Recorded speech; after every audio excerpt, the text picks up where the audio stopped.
বাবা মানে হাজার বিকেল আমার ছেলেবেলা, বাবা মানে রোজ সকালে পুতুল পুতুল খেলা। বাবা সন্তানের জীবনের প্রথম শিক্ষক, নিরাপদ আশ্রয় এবং অনুপ্রেরণার অন্যতম উৎস।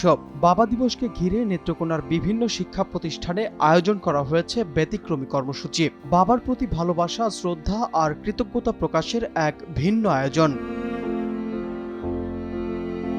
নেত্রকোনা ওয়েসাস বিরাম ল্যাবরেটরি স্কুল, সরকারি বালিকা উচ্চ বিদ্যালয়, collectorate public school and college সহ জেলার বিভিন্ন শিক্ষা প্রতিষ্ঠানে শিক্ষার্থীরা বাবাকে নিয়ে লিখেছে উন্মুক্ত চিঠি, এঁকেছে ছবি এবং প্রকাশ করেছে হৃদয়ের গভীর অনুভূতি। কেউ লিখেছে বাবার ত্যাগ তিতিক্ষার গল্প, কেউ কৃতজ্ঞতা জানিয়েছে জীবনের প্রতিটি ধাপে পাশে থাকার জন্য। আবার অনেকেই রং তুলির আঁচড়ে ফুটিয়ে তুলেছে বাবা ও সন্তানের অটুট বন্ধনের ছবি। বাবা মাত্র দুটি শব্দ, কিন্তু এর বিশালতা অনেক বড়। বাবাকে নিয়ে কিছু বলার নেই, কিছু লেখার নেই। বাবা তুমি না পুরো পৃথিবী আমার শূন্য। বাবা তুমি সবার চেয়ে ভিন্ন। আই লাভ ইউ বাবা, আই লাভ ইউ। শুভ বাবা দিবস। বাবা আমি যেটাই বলি তুমি সেটাই আমাকে দাও। আমার জন্মদিনে তুমি আমাকে একটি টেন্ট হাউস দিয়েছিলে। আমরা যখন বক্সিগঞ্জে ছিলাম তখন তুমি আমাকে আমার জন্য অনেক গিফট পাঠাতে। তুমি আমার জন্মদিনে অনেক কিছু দাও। বাবা আমি তোমাকে খুব ভালোবাসি। আই লাভ ইউ বাবা। ছবিটি এঁকেছি, এই ছবিটি আমার ছোটবেলার। হয়তোবা এই ছবিটি আসল নয়, কিন্তু এই ছবিটি আমি আমার বাবার হাত ধরেছি। এটা আমি এখন আর ধরতে পারি না।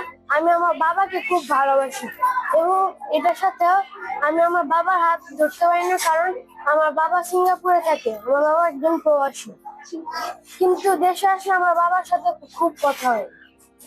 I love you papa. আমি আমার বাবাকে অনেক ভালোবাসি। আমার বাবাও আমাকে অনেক আদর করেন।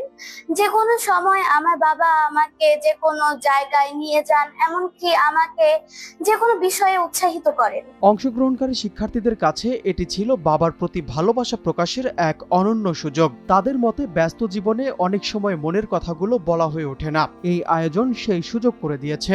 শিক্ষকরাও বলছেন পাঠ্য বইয়ের শিক্ষার পাশাপাশি পারিবারিক মূল্যবোধ, মানবিকতা ও দায়িত্ববোধ গড়ে তোলাও সমান গুরুত্বপূর্ণ। এ ধরনের উদ্যোগ শিক্ষার্থীদের চরিত্র গঠনে ইতিবাচক ভূমিকা রাখবে।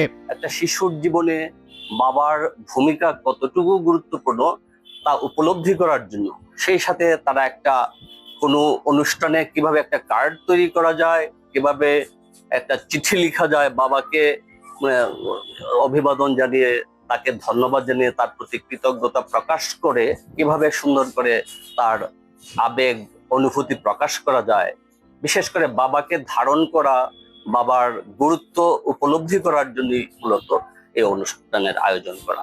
সন্তানদের লেখা চিঠি ও অনুভূতির প্রকাশ দেখে আবেগ আপ্লুত হয়েছেন অনেক অভিভাবকও। তারা মনে করেন এমন আয়োজন সন্তান ও পরিবারের মধ্যে সম্পর্ককে আরো দৃঢ় করবে। বাবার যে একটা ফিলিংস, এই ফিলিংসটা বাচ্চাদের ভিতরে তৈরি করা, এটা একটা ভালো দিক, ভালো উদ্যোগ। আমি এখানে দেখেছি বাচ্চারা বেলুন নিয়ে, তারপরে ওই ক্লাসরুম গুলা ওরা নিজেদের মতো করে সাজাচ্ছে বাবা দিবসে। আমার খুব ভালো লেগেছে এই বিষয়টা। ও তো মানে বাবার জন্য এত পাগল, সারাদিন আসার পরে ওর বাবাকে মনে করেন যে ধরতেছে, জ্বরে কুলে উঠতেছে, খাদে উঠতেছে, মানে বাবা ছাড়া সে কিছুই বুঝে না। আমাদের স্কুলে এই আয়োজনটা করার জন্য আমরা অনেক মানে খুশি। প্রযুক্তি নির্ভর এই সময়ে পারিবারিক সম্পর্ক ও মূল্যবোধকে আরো শক্তিশালী করতে এমন উদ্যোগ সময়োপযোগী বলে মনে করছেন সংশ্লিষ্টরা। মা বাবার প্রতি যে রেসপেক্ট, যে ভালোবাসা, এটা যেন শো করতে পারে। অনেক সময় বাচ্চাদের মধ্যে অনুভূতিগুলো হয়তো থাকে, কিন্তু তারা কিভাবে এক্সপ্রেস করতে হয় এটা হয়তো তারা বুঝতে পারে না। সেই জন্য এটা একটা ছোট্ট একটি মাধ্যম আমরা বেছে নিয়েছি। আমরা এখানে নেত্রকোনার যতগুলো স্কুল আছে সবাইকে আমরা একটা নির্দেশনা দিয়েছিলাম। বাবা দিবসের এই আয়োজন শুধুই একটি দিবস উদযাপন নয়, বরং পরিবার, ভালোবাসা, শ্রদ্ধা ও কৃতজ্ঞতার বার্তা ছড়িয়ে দেওয়ার এক মানবিক প্রয়াস। ব্যতিক্রমী এই উদ্যোগ শিক্ষার্থী, শিক্ষক, অভিভাবকদের মধ্যে তৈরি হয়েছে উচ্ছ্বাসের নতুন এক উপলক্ষ। নূর ইসলাম, দৈনিক জনবাণী।